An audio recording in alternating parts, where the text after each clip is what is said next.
That was absolutely brutal. Tennessee got its tail whipped, and there's no sugarcoating this one. Tennessee got bulldozed. Let's react to it right here. Tennessee falls to Vanderbilt in embarrassing fashion.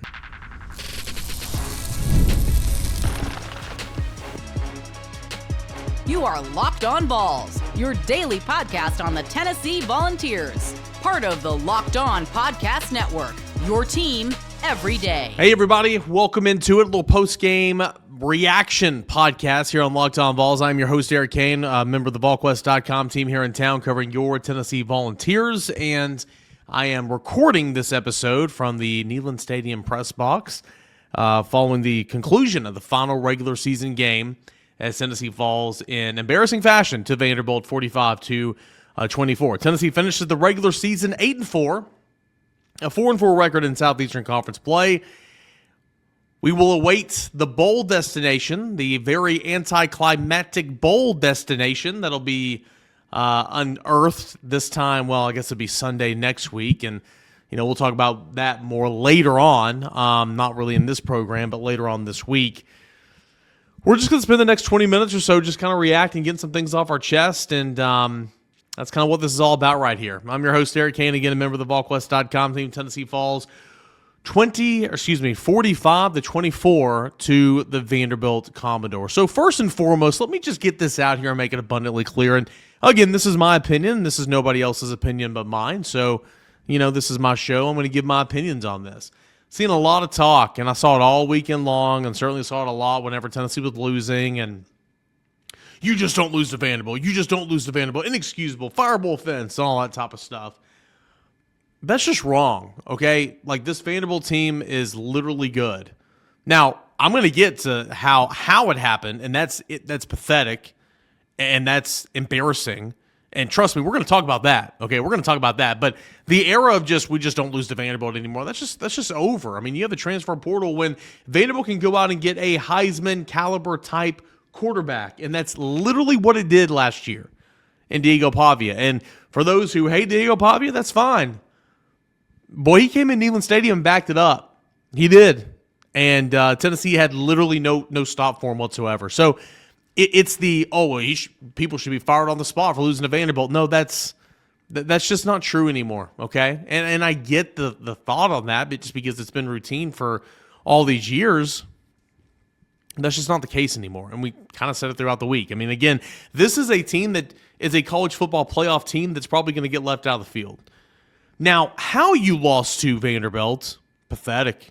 I mean, it's pathetic.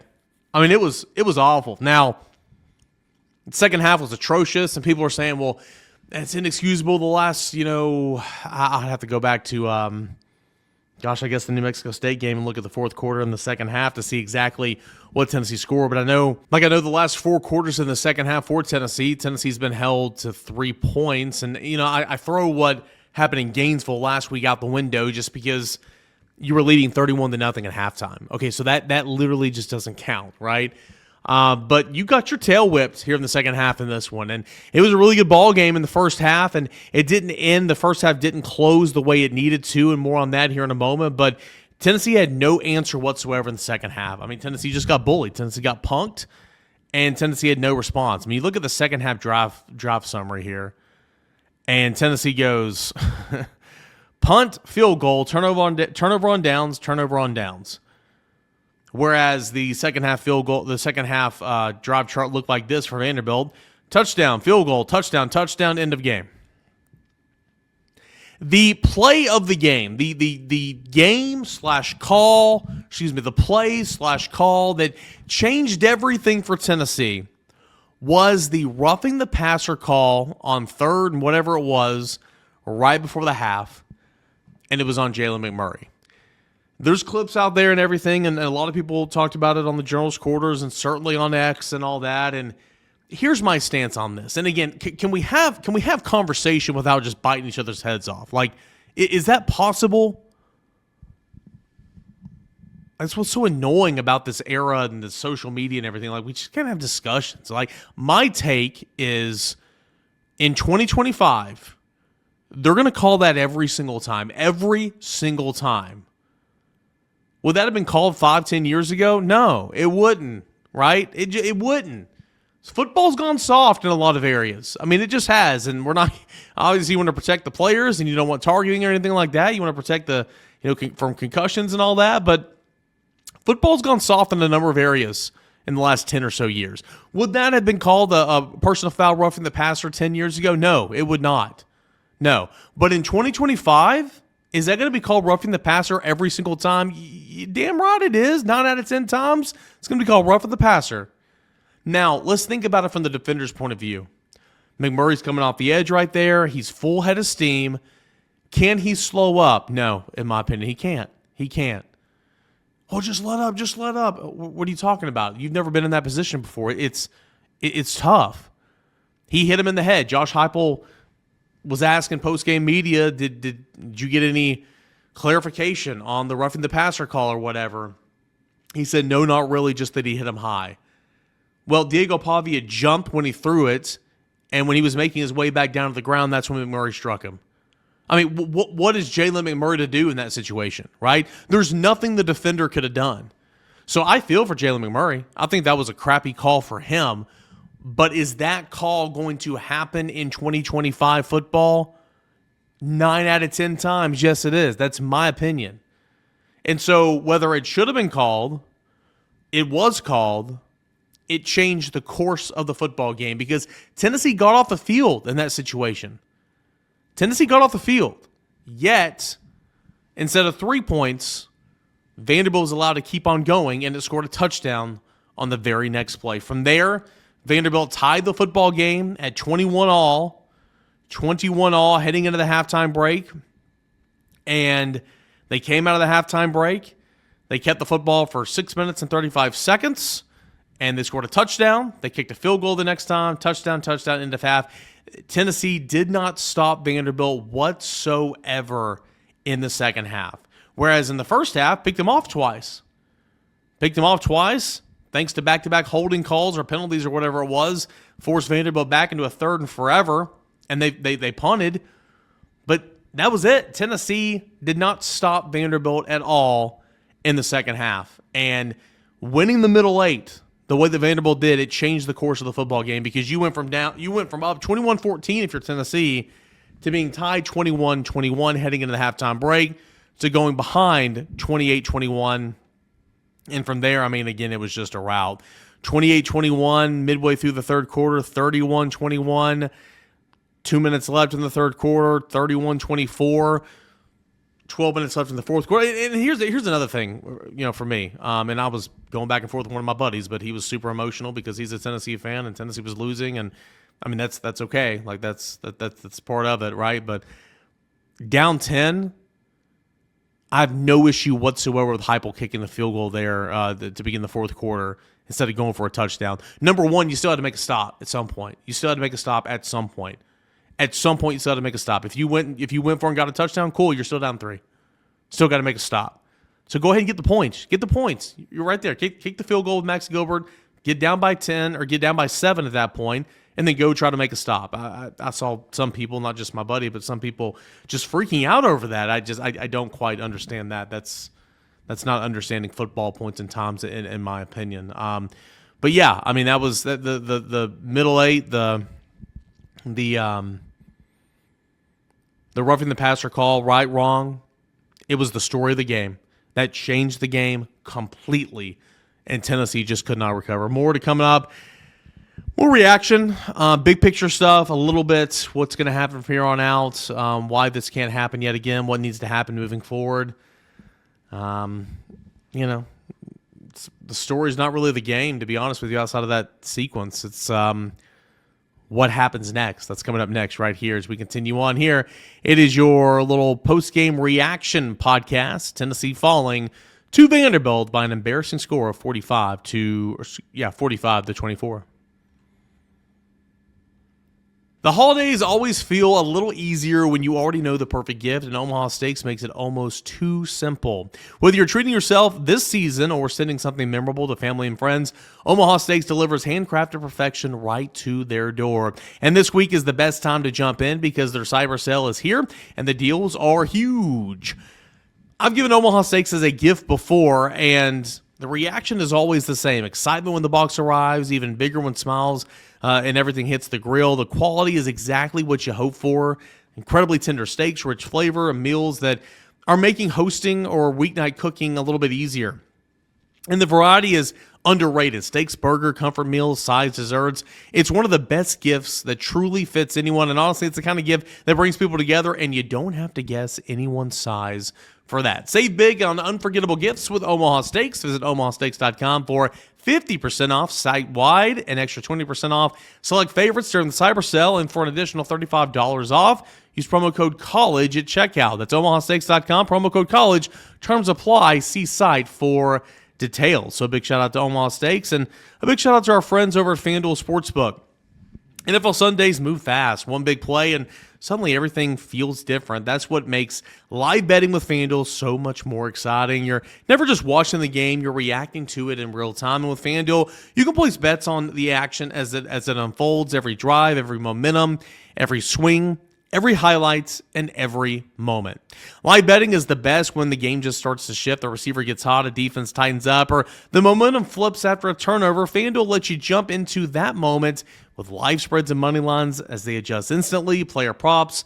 They update as the guys heat up. You can also bet the next touchdown scores, drive results, totals, more. That always keeps you locked in every snap, every drive, and every single possibility. So if you want to be right in the middle of the action this season, visit FanDuel.com and place your NFL live bets all season long. FanDuel, the game moves fast, and so can you. FanDuel, it's where you can make every moment more. Some instant reaction here as Tennessee falls 45-24 to Vanderbilt to close out the regular season, 8-4, 4-4 in SEC play. I am Eric Cain, recording this live from the Tennessee football press box. Again, we kind of went back, and I mean the play / call / moment of the game that changed everything for Tennessee was that roughing the passer call. I mean, no ifs, ands, buts about it. You can completely, wholeheartedly, and just absolutely, I was about to say a word I can't pronounce, disagree with the call. Say it's wrong. You can understand the call. You can see why it was called. Doesn't matter.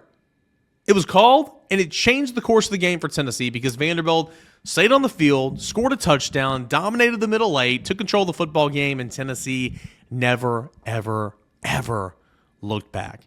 I thought the offensive line did not play very well. Tennessee could not run the football at all in the second half, only ended up netting 83 yards, and that was after Deshaun Bishop actually ran for like 103 yards. He lost. It's unfortunate for him because he lost like 5 yards on one of his last carries and kind of bumped him below 100 yards. But Joey Aguilar was sacked a couple different times, and Tennessee ended up netting only 83 rushing yards. That is not good enough. Again, Vanderbilt, I did a show on one of these topics, right? Vanderbilt's fifth in the SEC in rush defense, giving up 105 yards a game per average or on average per game, and I thought that was a silly stat. I thought it was skewed. Well, wrong. Certainly not the first time this year I've been wrong, but that's just part of the business, right? I was wrong on that in a big way. Wrong on that. I just, Tennessee had 1 sack, 4 TFLs. Vanderbilt had 4 sacks, 10 TFLs. I thought Tennessee got whipped, absolutely whipped up front. I did not think it was a good day in the trenches for Tennessee football whatsoever. There's just not much to say about this football game. I mean, Diego Pavia got loose, and he was running all over the place. Tennessee had no answers for him on the ground. No answers whatsoever. I mean, you look at his stats. He threw for 268 yards, a touchdown, 2 interceptions. He ran for 165 yards, a touchdown on 20 attempts. Just no answer whatsoever. I mean, big plays on the ground, 11 plays on the ground that tallied 10 yards or more, rushing the football. 8 plays through the air that averaged 15 yards or more. I mean, Tennessee just had no answers. Just had no answers whatsoever. I mean, we can talk about the stats on Monday's show. I mean, the stats are what they are. It doesn't change anything. Tennessee lost this football game. Joey Aguilar actually came up 1 yard shy of 300 yards passing. I didn't notice that. That didn't change anything whatsoever.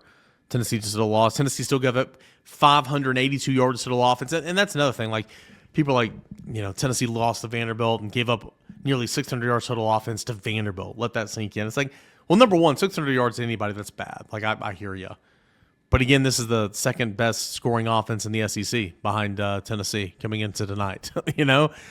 So it's like that's not as bad as you want to make it out to be. But I mean, still, again, I'm putting polish on the turd here. I mean, this is just a horrific football game. So what comes next? We'll talk about it all week long. Where does Tennessee have to improve the roster? Who are some people Tennessee's going to have to work hard to keep on its roster? Where does Tennessee need to make changes in the coaching staff or consider making changes in the coaching staff? Who were some coaches that are up for or are on expiring contracts? There's a lot to discuss as we officially move into an off-season mode coming up next week. On Monday's show, we'll continue to look back at this football game because there's a lot of people that don't watch or don't see this podcast. And so we'll talk about this football game on Monday, but we will start to venture onto the offseason and look at how this program is health-wise 5 years into Josh Heupel. I mean, again, you can be frustrated with Josh Heupel all you want. That's fair. Criticism is not out of bounds here. Like, no one's saying it's not. I mean, again, you'd be fooling yourself if you thought Tennessee was, silly to bring in Josh Heupel. I mean, think about where the program is right now. People are beside themselves right now because Tennessee's finished 8-4, 4-4 in SEC play. 8-4? I mean, back when I first started working in the media and doing radio in 2017, 2018, 2019, I mean, gosh, 8-4 was throw celebration, right? And it's not because that's the expectation, but it's just because you went through that such of a long drought. And again, I'm not trying to act like there's some complacency here. I'm just saying it just goes to show you where Heupel's brought the program in 5 years, that people are beside themselves frustrated at 8-4. But again, it's the way you lost out there. And again, I'm not even going to say Vanderbilt because Vanderbilt's a good football team, but it's still the way it happened. The way it happened. There's plenty more we can talk about. We got to go here. Got plenty more coming up on Monday's show. If I could sum up this football game from a Tennessee perspective, maybe a phrase. I got a couple of them. Well, I got a word right here. Disgusting, ugly. The phrase I would say is belt to A. Vanderbilt belt to A. This was just gross. Tennessee got its tail whipped. Sometimes that happens in football. The unfortunate thing is we can't just say how you're going to respond. How you going to respond because we don't know. Tennessee never had, again, this is a big picture conversation. Tennessee never beat a ranked team this year. Tennessee never had a signature moment this season. It's kind of a bummer of a year, to be honest with you. I mean, it really is. Really is. I mean, Tennessee had a good offense, and that's a big takeaway. Like, Tennessee's offense looked like it, made some nice adjustments and rounded back into form, and that's cool. But outside of that, I mean, there's nothing you can hang your hat on this year. Just not. It's unfortunate. So again, we'll talk about all that this week. We'll kind of jump into the offseason stuff, but just a really, really gross football game here tonight. Just a really, really gross football game. It's unfortunate, and Tennessee loses 3 games at home for the first time since 2021. Not fun. We'll have more coming up on Monday's show. I do appreciate you guys, seriously. I know nobody wants to hear this either tonight, but following along and watching and listening to the show all season long. And if you are a seasoned everydayer, meaning you watch and listen in the football season, pretty much routinely, a couple times a week, maybe every day, I thank you. We continue to go on. We talk football every single day. We'll talk football January the 2nd. We'll talk football March the 13th. We'll talk football May the 19th. We'll talk football year-round. So don't go anywhere. We'll talk basketball and baseball too, but don't go anywhere. Stay with us right here on Locked On Vols. Appreciate you guys as always. This has been a Locked On Vols. Stay tuned for more coming up on Monday's show.